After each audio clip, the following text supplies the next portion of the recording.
Once upon a time, in a little pond tucked away in a quiet meadow, there lived a fish named Finley. Finley was no ordinary fish, he was a dreamer. While other fish were content to swim around, blow bubbles, and play hide and seaweed, Finley wanted something more.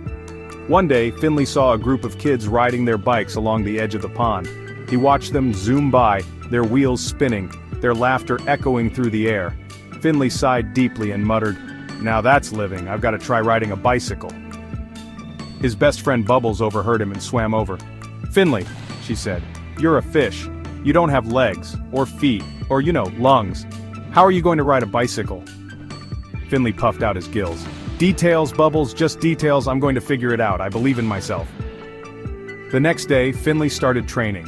He first tried balancing on a floating lily pad, thinking it would be like riding a bike. Instead, he flipped off the pad and landed in a pile of algae. He said, spitting out some pond scum, "This is going to be harder than I thought." Not one to give up, Finley enlisted the help of Mr. Toad, who lived on the shore.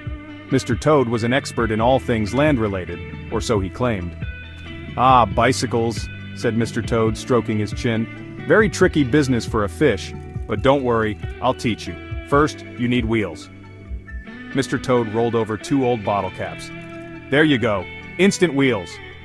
Finley looked at the bottle caps skeptically. Mr. Toad, these don't look like wheels. They don't even spin." "Well, what do you want, a Tour de France bike? You're a fish!" snapped Mr. Toad. Despite his doubts, Finley tried anyway. He flopped onto the bottle caps, wiggled his fins, and immediately rolled into a puddle. "Okay," Finley groaned, "maybe I need pedals." The next day he asked Gary the goose to help. Gary brought over 2 twigs and said, "These are pedals, now just strap them to your fins and— oh wait, you don't have straps or shoes or knees." Finley sighed. "This isn't working, Gary." Gary shrugged. "Hey buddy, maybe you're just not cut out for the whole bike thing. Why not try something more fishy, like synchronized swimming or bubble art?" But Finley wasn't ready to give up. One last attempt, he thought. He managed to get an old, rusty tricycle from a nearby junkyard, tied it to a stick, and asked a turtle named Turbo to push him along the shore.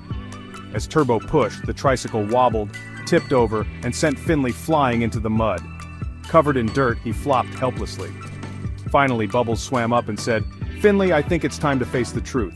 Fish don't need bicycles. We're born to swim. You're already amazing at being a fish. Why try to be something you're not?" Finley thought about it, sighed, and said, "You know what? You're right. I'm a fish, and fish don't ride bicycles." He paused and added with a grin, "But they do ride waves." So Finley turned his attention to something he could actually do, perfecting his surfing skills. He became the first fish in the pond to master riding the waves made by the kids skipping rocks, and pretty soon, he was a local legend.